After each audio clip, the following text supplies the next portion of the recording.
23절에 보시면은 부활이 없다 하는 사두개인들이 있었습니다. 이 세상에 예수님 부활을 믿지 않는 사람들이 참 많습니다. 무신론자들, 하나님을 믿지 않는 사람들은 부활하신 예수님에 대해서 얘기할 때 내가 부활이라고 하는 것을 세상에서 경험하지 못했는데, 우리 아버지가 죽었다가 살아났다고 하는 그것도 보지 못했는데, 우리 할아버지도 그런 일이 없었는데 아니 어떻게 부활이 있냐, 그렇게 좀 과학적으로 생각해 보자, 이렇게 얘기하는 사람들이 참 많이 있습니다.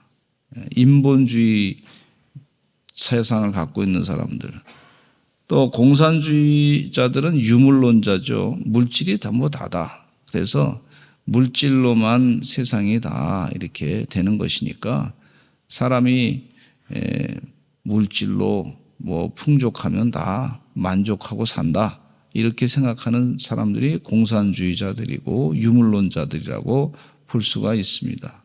그래서 사람을 생산의 도구라 이렇게 보고 있고요. 또 어떤 사람 가운데는 프로이드라고 하는 사람은 종교는 그 하나의 인간이 만든 것이다, 그러면서 이 사람들을 자꾸 이 부활신앙, 예수님이 구세주십니다, 이 신앙에서부터 자꾸 멀어지게 하는 얘기들이 참 많이 있는 걸 볼 수가 있어요. 그래서 철학자 가운데 니체라고 하는 사람은 나중에 이 사람이 미쳐가지고 죽었어요. 근데 이 사람이 뭐라 그랬냐면 신은 2000년 전에 살았는데 죽었다. 그러니까 죽은 것만 알지 부활은 인정하지 않았던 걸 볼 수가 있어요. 예수님이 지금 이 땅에 지금 우리 기도할 때 주님이 우리와 함께 한다 그랬는데 그 신앙은 없었던 걸 볼 수가 있고, 하나님이 지금도 살아 역사하신다고 하는 사실은 인정 안 하고 있는 것을 볼 수가 있습니다. 그래서 이 영국의 철학자라든지 루소라든지 이런 사람들도 교육적으로 철학적으로 좀 괜찮아 보이는 것 같지만은 신앙이 없는 거예요. 예수님 부활하신 거 인정하지 않는 거예요. 참 안타까운 것이라고 볼 수가 있어요. 주의 은혜 가운데 믿지 않는 사람들이 많이 있습니다. 이 당시에 예수님 당시에도 바리새인들은 죽음 이후에 세상이 있다고 믿었어요. 그러나 사두개인들은 죽음 이후의 세상에 대해서 없다. 그래서 예수님 부활하시는 것에 대해서 없다, 그렇게 생각했던 사람들입니다. 이 루돌프 불트만이라는 신학자라고 하는 사람 가운데도 그런 사람은 사실은 제가 신학교에 가서 신학을 배우기 시작했는데 그분이 신학자라고 이 조직신학 책에 나와요. 루돌프 불트만은 보니까 제가 볼 땐 신학자가 아니고 그냥 인문학자. 그냥 인문적으로 성경을 본 거지 그건 바른 신학이라고 볼 수가 없어요. 이분은 어떻게 성경을 봤냐면 성경에 과학적으로 입증되지 않은 것은 다 빼버려야 된다, 그렇게 주장했던 사람이에요. 그래서 이 목회자들 가운데도 이 불투만의 후손 제자들이 많습니다. 저도 그럴 뻔했어요. 회심하고 돌아왔는데 얼마나 감사한지 몰라. 그래서 성경은 그냥 참고서적이지 우리가 지금 이 시대에 필요한 대로 멋있는 말 갖다가 붙여가지고 우리 마음을 감동시키면 그러면 된다, 이런 식으로 성경을 참고서적으로 인용하는 사람들이 있는 것을 볼 수가 있어요. 진리로 보지 않습니다. 그냥 하나의 소설책으로 보는 그런 경향이 있는 것을 볼 수가 있어요. 이게 얼마나 안타까워요. 우리 신앙을 말이죠. 그래서 예수님이 부활 동정녀 몸에서 탄생하셨습니다. 과학적으로 어떻게 이거 따라갈 수 없는, 이분은 무슨 과학을 숭상하는 사람이야. 그러니까 그래서 그건 인정하지 않습니다. 또 무리를 예수님이 건넜다 그러는데 우리가 무리를 건너면은 지금 그런 일이 일어나지 않으니까 그러니까 믿을 수 없으니까 빼버립시다. 오병의 기적의 역사도 믿을 수 없으니까 이것도 빼버립시다. 그리고 어떻게 해석하냐면 어린아이가 오병의 기적의 역사를 어떻게 해석하냐면 어린아이가 물고기 2마리와 떡 5개를 내놓으니까 도시락을 가져왔던 많은 어른들이 부끄러워가지고 자기들 있는 것까지 다 내놨기 때문에 그래서 12광주리가 남았습니다. 이렇게 해석하는 거예요. 그 예수님이 천지 만물을 창조하신 분의 본질과 같으신 분이신데 그런데 그걸 계속 인간적으로 그냥 생각해가지고 예수님의 그 능력을 자꾸 그냥 빼버려요. 그리고 이 홍해를 건넜는데 홍해가 그 갈대밭이니까 그때쯤 돼가지고 그래서 건넜습니다. 이렇게 해석을 해버리는 거예요. 이 성경의 말씀에 보면 분명히 물을 이 바닷물을 갖다가 벽처럼 탁 해가지고 하나님이 그렇게 만드셔서 길을 건너가게 했다고 분명히 말씀해 주고 있어요. 아멘. 예. 우리가 그대로 믿어야지. 그게 믿음이지. 그러면 천지창조 하셨는데 우리 인간의 생각으로는 그러면 천지창조 누구를 만드는 거 못 하잖아요. 예? 어떻게 자기가 손으로 어떻게 만드는 거 못 하잖아요. 그러니까 하나님을 인간으로 고능력으로 자기 능력으로만 생각해가지고 그냥 세상에 우연히 만들어진 걸 갖다가 질서를 만드는 것이 그래서 뭐 길 내고 무슨 뭐 다리 만들고 이것이 그래서 하나님의 능력입니다. 요 정도로만 그냥 하나님을 생각하는 참 이 어리석은 사람들이 있는 것을 볼 수가 있어요. 여러분 하나님은요 이 모든 만물의 주관자 되시는 분이십니다. 하나님은 역사를 이끄시는 하나님이십니다. 하나님은 우리의 삶의 모든 것 되신 분이십니다. 만물이 말이죠.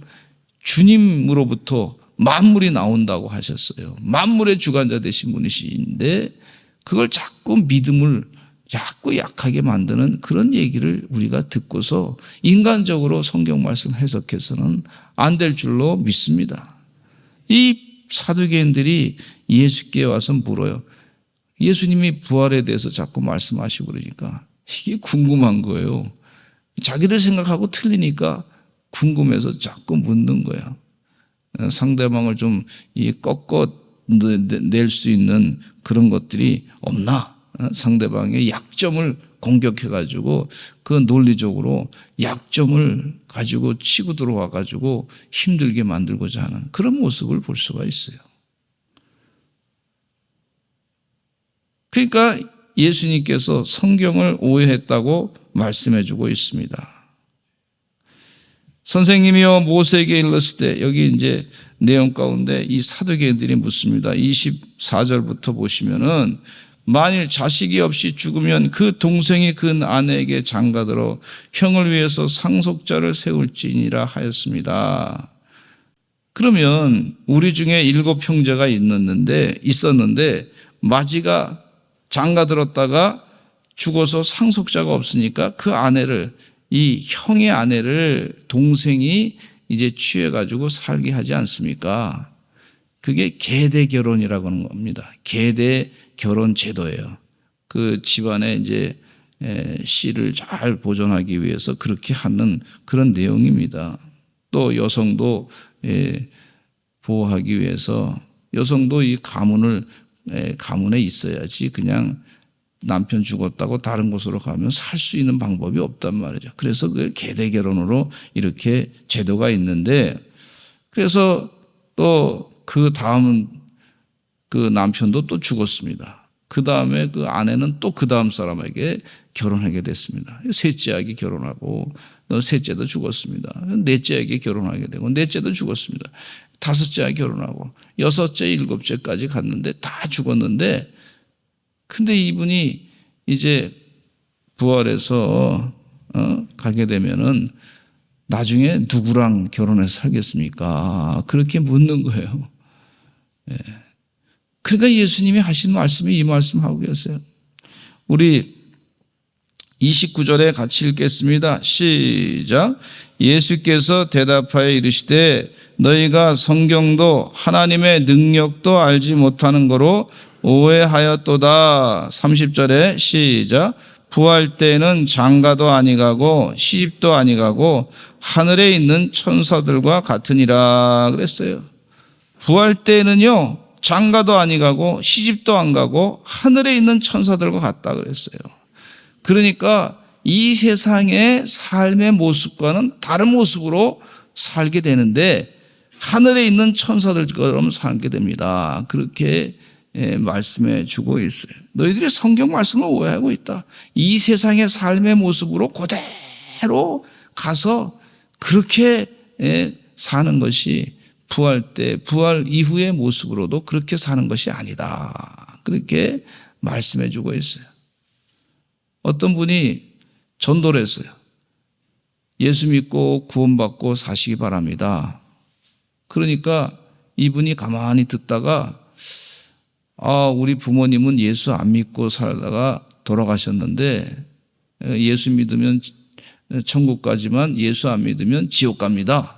그랬더니 우리 부모님이 예수 안 믿고 지옥 가셨다고 하면 그러면 나는 부모님 만나러 가기 위해서 예수 안 믿고 지옥에 가겠습니다. 뭐 이런 분이 계시더라고. 이게 안타까운 거예요. 그러니까 내가 지옥 가가지고 같이 고생하겠습니다. 부모님하고. 그런 얘기입니다. 이게 참 기가 막힌 얘기죠. 근데 그래서 그 얘기 들으면서 이런 얘기를 했어요. 아닙니다.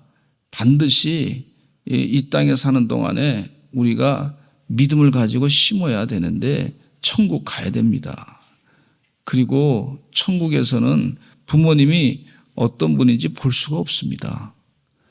분명히 그렇게 말씀해 주고 있어요. 음부와 또 이 천국의 삶에 대해서 나사로와 부자의 그 사이를 말씀해 주고 계시지 않습니까? 나사로는 이 음부에 있는 부자를 잘 볼 수가 없어. 하나님이 그렇게 만드셨어요.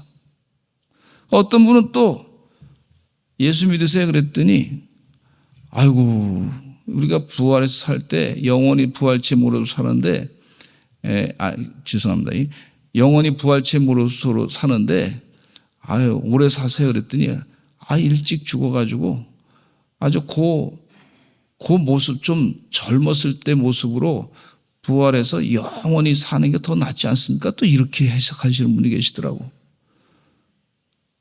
근데 그거는 인간적인 생각이에요. 인간적인 생각.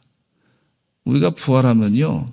어떤 목사님들이 그렇게 말씀하시더라고. 부활하게 되고 그러면 가장 아름다운 모습이었던 한 30대 정도의 모습으로 이렇게 부활체 모습으로 영원히 산다고 하시는 분이 계시더라고요.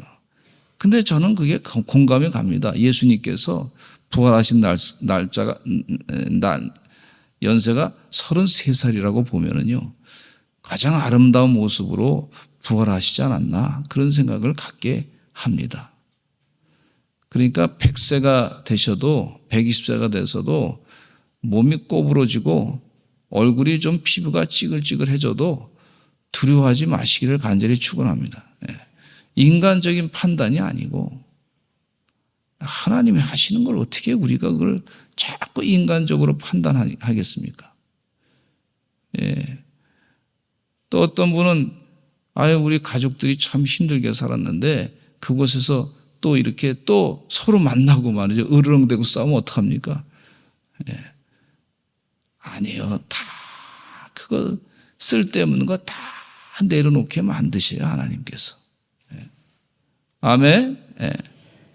우리 교회 성도 가운데 우리가 서로 다니면서 그동안 교회에서 같이 다니면서 좀 불편했던 분이 있는데 부활해가지고 그 불편한 분하고 영원히 같이 사는 게 꼭 이게 진짜 천국인지 지옥인지 모르겠습니다. 뭐 이런 분도 계시는데 아니요, 그렇지 않습니다.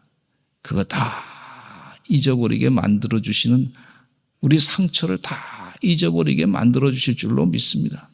예수님 부활하셔가지고 부활의 첫 열매가 되셨는데 부활의 첫 열매가 되신 예수님께서 제자들이 다 문을 꼭꼭 걸어 잠그고 있었을 때 갑자기 그 제자들 앞에 탁 나타나셔가지고 평안하뇨 그렇게 물었잖아요. 샬롬 하고 나타나서 말씀하신 것을 볼 수가 있어요.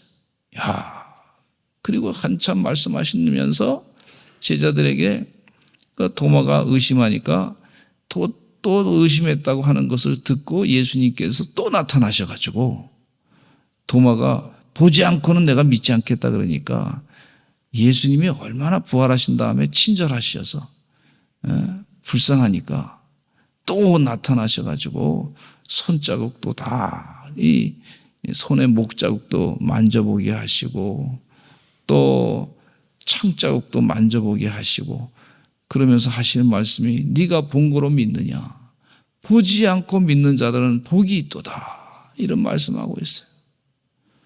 예수님이 그 말씀하시고 부활체의 모습으로 또 갑자기 또 사라지시고 그리고 엠마오로 가는 두 제자 앞에 예수님이 또 나타나셔가지고 그들과 같이 한참 대화하다가 이 예수님인지 몰랐어요. 부활하신 모습으로 나타났는데 예수님인지 몰랐다가 그러니까 예수님께서 얼굴 모습이 부활하신 그 예수님을 처음에 제자들이 몰라봤다가 나중에는 이제 식사 같이 하자고 그랬을 때 앉아서 이렇게 식사하려고 그랬더니 말이에요. 마을에 들어가가지고 엠마오 마을에 들어가서 식사하려고 딱 앉았더니 갑자기 예수님이 또 그때서 예수님인 줄 알았을 때 예수님이 갑자기 사라지셨어요. 그리고 예수님께서 부활하신 뒤에 어부로 일하는 그 바닷가에서 베드로를 만나가지고 같이 식사도 생선을 가져오라 그래요. 먼저 떡을 탁 만들어가지고 떡을 다 구워가지고 이렇게 준비해 놓고 생선도 가져와서 먹자고 해서 그렇게 같이 먹고 또 예수님이 부활해서 하늘로 그 몸으로 승천하셨어요. 부활은요, 이 땅에서 다시 죽는 게 아닙니다. 그대로 살아가는 거예요. 그리고 그 부활체 모습으로 다시 예수님이 재림하신다 그랬어요. 그 재림하실 때는 하늘에 있는 영들이 다 부활체의 모습으로 바뀌어가지고 이 땅에 있는 예수 믿는 사람과 같이 부활체의 모습으로 다시 바뀌어가지고 영원히 세상을 다스리는 그런 모습으로 살게 되는 줄로 믿습니다. 지금 우리 그 믿음을 가져야 될 줄로 믿습니다. 우리가 이 땅에 태어나기 전에 이 땅이 이렇게 됐나 하고 알고 태어난 사람 아무도 없어요. 그런 사람 있습니까? 내가 이 땅에 태어났는데 이 지금 낳기 전에 어머니 뱃속에서 이 땅이 이렇게 생겼나 하고 태어난 사람 아무도 없어. 야, 우리 주님께서 우리에게 준비해 주신 이 부활의 세상이 어떤 세상인가? 이제 우리가 예수님 잘 믿고 살다가 믿음으로 살고 있어. 예수님이 생명인데 예수님을 마음에 품고 사는 사람은 그러면 나중에 때가 되면 부활체의 모습으로 싹 바뀌게 돼서 그 세상에서 영원히 살게 되는 줄로 믿습니다. 나는 부활이요 생명이다 그랬어요. 나는 길이요 진리요 생명이다.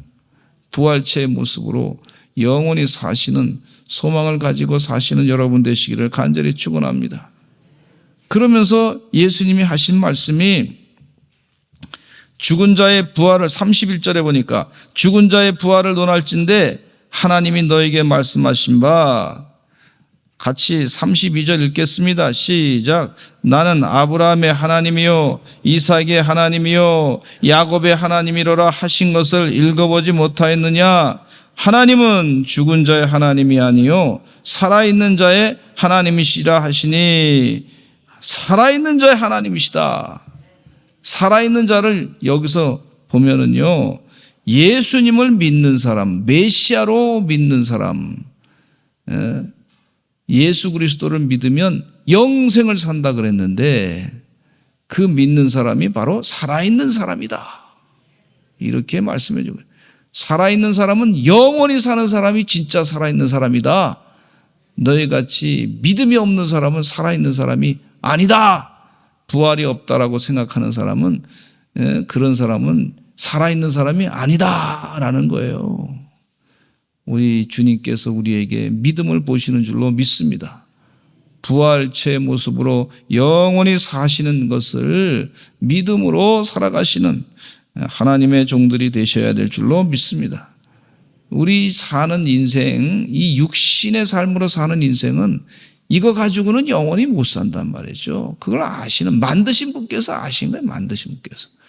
근데 영원히 사는 방법은 예수님을 마음 가운데 주님으로 모시고 그렇게 살면서 그 믿음으로 열매를 우리 안에서 자꾸 이 믿음이 이 생명이 있는 거예요. 생명이 있다가 육신의 장막을 벗게 될 때 이제 영원히 사는 부활체 모습으로 주님과 함께 살게 될 줄로 믿습니다. 예수님에 대해서 가장 많이 알고 계신 분이 사도 바울이라고 볼 수 있는데, 사도 바울이 이 고린도전서 15장 말씀 가운데 부활장이잖아요. 같이 한번 15장, 고린도전서 15장 말씀 읽겠습니다.